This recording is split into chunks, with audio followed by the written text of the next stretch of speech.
Assalamualaikum warahmatullahi wabarakatuh. Perkenalkan, nama saya Gumala Siska Pratama. Saya akan menyampaikan kisah tentang penaklukan Konstantinopel oleh Muhammad Al-Fatih dalam film yang berjudul Fatih 1453. Film ini dimulai pada tahun 627 di Madinah. Sosok Muhammad Al-Fatih adalah jawaban kebenaran atas sabda Rasulullah SAW yang berbunyi, Konstantinopel akan jatuh ke tangan Islam. Pemimpin yang menaklukkannya adalah sebaik-baik pemimpin, dan pasukan yang berada di bawah komandonya adalah sebaik-baik pasukan. Hadis riwayat Ahmad. Sebuah hadis yang menggerakkan jiwa-jiwa pemuda Islam yang bermental jihad untuk berlomba-lomba membebaskan Konstantinopel, yang di saat itu seperti sesuatu yang mustahil untuk ditaklukkan oleh siapapun. Karena pada saat itu Konstantinopel bisa dibilang sebagai jantungnya dunia. Sultan Muhammad Al-Fatih atau juga yang dikenal sebagai Sultan Mehmed II merupakan seorang pemimpin tangguh yang sudah dari kecil menerima banyak pendidikan agama. Beliau dilahirkan pada tanggal 26 Rajab tahun 833 Hijriah.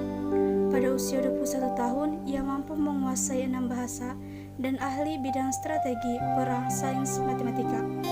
Sisi lain di balik kesuksesan dan jiwa kesatrianya, ternyata yang paling membuat beliau tangguh luar dalam adalah ketekunannya dalam sholat tahajud. Sejak kecil, Sultan Murad II, yaitu ayah dari Sultan Muhammad Al-Fatih, sangat menekankan pentingnya pendidikan agama, sehingga tidak sedikit para ulama yang didatangkan untuk mendidik beliau, yang diantaranya adalah Syekh Ahmad bin Ismail Al-Qurani, seorang pakar fikih yang juga memiliki pengetahuan yang dalam bidang ilmu nahwu, ma'ani, dan bayan. Pada tahun 1453 Masehi, Sultan Mehmed II bersama gurunya Syekh Syamsuddin beserta tangan kanannya Halil Fasha dan Jaganus Fasha merencanakan penyerangan ke Konstantinopel dari berbagai penjuru benteng kota tersebut dengan berbekal 150.000 pasukan dan meriam teknologi baru pada saat itu. Mehmed II mengirim surat kepada Paleologus untuk masuk Islam atau menyerahkan penguasaan kota secara damai dan membayar upeti atau pilihan terakhir yaitu perang. Konstantin menjawab bahwa dia tetap akan mempertahankan kota dengan dibantu Kardinal Isidor, Pangeran Orkan, dan Giovanni Giustiniani dari Genoa. Upaya penaklukan Konstantinopel dimulai. Pada awalnya, tembok kota dapat menahan pasukan Utsmani, meskipun Sultan Mehmed telah menggunakan meriam yang dibuat oleh Orban, insinyur dari Transilvania. Kota dengan benteng lebih dari 10 meter tersebut memang sulit ditembus. Di sisi luar benteng pun dilindungi oleh parit 7 meter. Dari sebelah barat, pasukan artileri harus membobol benteng 2 lapis. Dari arah selatan Laut Marmara, pasukan laut Turki harus berhadapan dengan pelaut Genoa, pimpinan Giustiniani, dan dari arah timur armada laut harus masuk ke Selat Sempit Golden Horn yang sudah dilindungi dengan rantai besar, hingga kapal perang ukuran kecil pun tak bisa lewat. Salah satu pertahanan yang agak lemah adalah melalui Teluk Golden Horn yang sudah dirantai. Ide tersebut akhirnya dilakukan, yaitu dengan memindahkan kapal-kapal melalui darat untuk menghindari rantai penghalang. Hanya dalam semalam dan 70-an kapal bisa memasuki wilayah Teluk Golden Horn. Pada tahun 1453 itu, pasukan Mehmed setelah bertempur sekitar 50 hari berhasil masuk kota Konstantinopel, merebut dan menaklukkan Kekaisaran Romawi Timur. Kaisar Konstantinus XI meninggal pada hari penaklukan. Penguasa terakhir Konstantinopel tersebut dikabarkan tewas bersama pasukannya yang tersisa. Setelah menaklukkan Konstantinopel, Mehmed kemudian memindahkan ibu kota Utsmani dari Edirne ke Konstantinopel. Penaklukan ini membuktikan kehebatan Mehmed dan kebesaran Mehmed sebagai panglima Islam. Karena ini pula Sultan Mehmed mendapat gelar Al-Fatih yang artinya sang penakluk. Selama memerintah dari tahun 1451 sampai 1484, Muhammad Al-Fatih telah membangun sedikitnya 300 masjid di Istanbul. Salah satu masjid yang termasyhur adalah Masjid Biru yang letaknya tak jauh dari Hagia Sophia dan hanya dipisahkan sebuah taman air mancur yang indah. Sultan Mehmed alias Al-Fatih meninggal saat usia 50 tahun. Ia meninggal karena sakit dalam perjalanannya bersama pasukannya, meninggal di tengah pasukan yang ia cintai.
Walau menguasai Konstantinopel, Mehmed tidak lantas menghancurkan bangunan gereja di sana.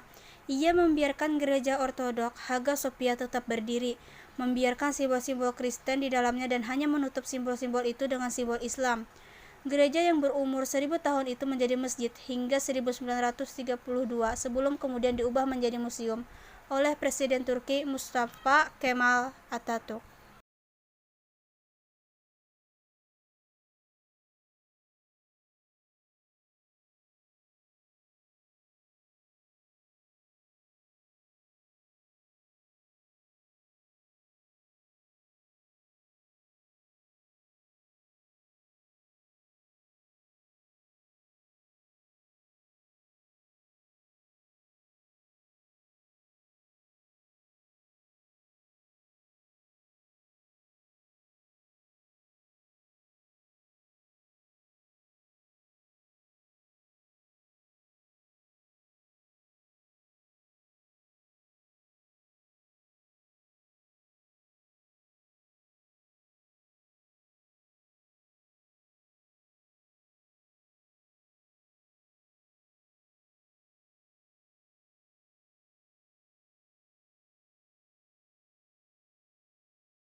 Selama memerintah dari tahun 1451 sampai 1484, Muhammad Al-Fatih telah membangun sedikitnya 300 masjid di Istanbul.